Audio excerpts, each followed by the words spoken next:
السلام عليكم ورحمة الله وبركاته. ومعانا النهاردة رسيفر فيليبس سات بي 4. الرسيفر ده لسه جديد، وزي ما احنا شايفين كده هنوصل العدسة بتاعته، وهنبدأ نوصل باور. مفيش أي بيانات على العدسة، وادي الباور سبلاي. هات الباور سبلاي يا عم. ومفيش أي سحب أمبير على الباور سبلاي.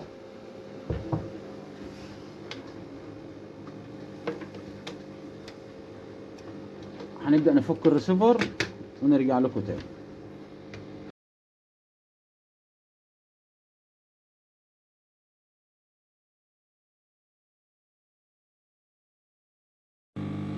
السلام عليكم ورحمة الله وبركاته، ورجعنا لكم تاني بعد ما فكينا الرسيفر. طبعا انا لما بفك الرسيفر لاحظت ان البرشامة بتاعته مفتوحة قبل كده، يعني معنى كده ان الرسيفر ده مفك قبل كده، مع ان الزبون بيأكد لي انه لسه مطلعه من الكرتون. فطبعا العميل مش صادق. هنبدأ نفحص الفولتيات بتاعتنا. كده انا وصلت باور، الشاشة اهي مفيش اي بيانات. هنبدأ نتوجه على الاس 47 نتأكد من ال5 فولت. هنجيب الافو هنا كده زي ما انتم شايفين، واضح معاك الافو اس 47 عندنا 5 فولت. تمام، ادي اول جهد، ال 12 دخلت عليه 47 طلعت معايا 5 فولت مظبوطه. هنا عندي 3 و3 فولت على الريجليتور مظبوط. هنا 1 و8 مظبوط. فضل لي جهد واحد، جهد تغذيه المعالج، جهد 1.2 موجود هنا 1.2. اذا انا عندي ال 5 فولت سليمه، 3 و3 سليمه، 1 و8 سليمه، 1.2 تغذيه المعالج سليم. كده عندي جميع الجهود سليمه. اذا الشك بتاعي في المعالج او الفلاشه او اي حاجه تانية او مقاومه. هنبدا ندخل تحت الميكروسكوب ونبدا نفحص الريسيفر مع بعض. هات لي الميكروسكوب يا عم.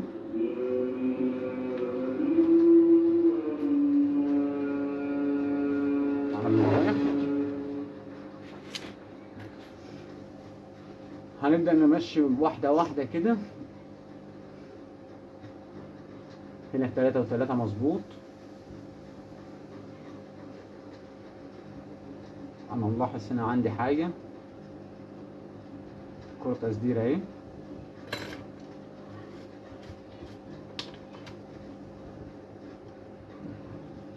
واللحام هنا مش مصنع، يعني تقريبا اس 10 ده متغير قبل كده. منطقة المعالج، ودي منطقة الرام. حتى الرام لو لاحظنا الرام برضه مش لحام المصنع. نبدأ نفحص الرام كويس.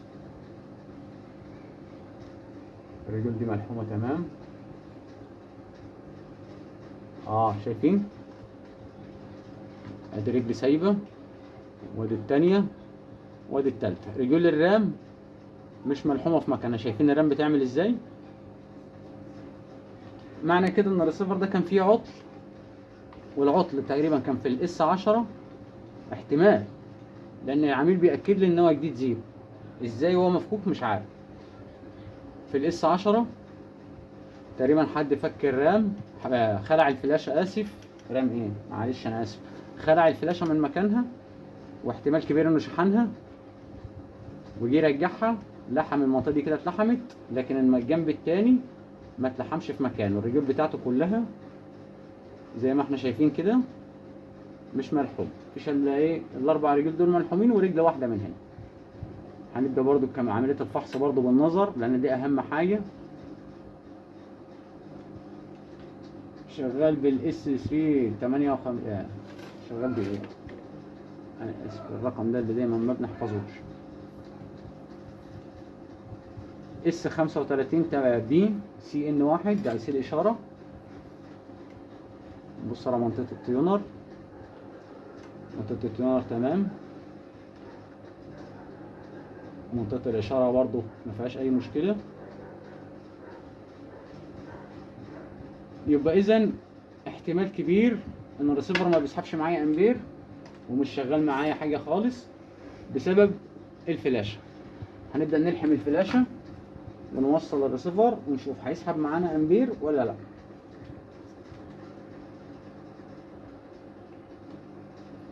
نبدا نيجي في المنطقه دي كده،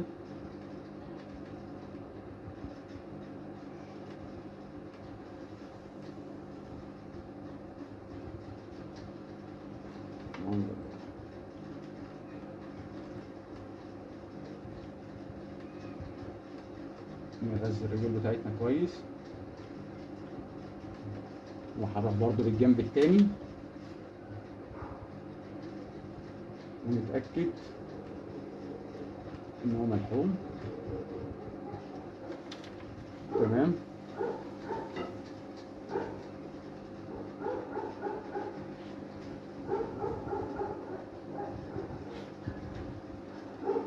كده تمام. تعالى لينا يا عم. احنا كده لحمنا الفلاشة في مكانها تمام. هنبدأ نوصل العدسة بتاعتنا ونبدأ نسمي الله. سحب معانا 3/10 30 ملي امبير، 60 80 130 ملي امبير. تعالى لي هنا يا عم. الريسيفر فتح معانا وشوفنا سحبة الامبير بتاعته. فاضل نطمن على الاشارة.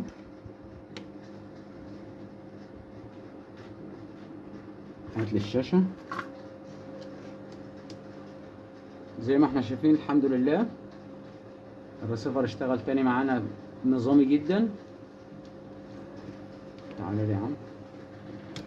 عطل سهل وبسيط لكن فيه فايدة كبيرة جدا جدا جدا. ايه هي؟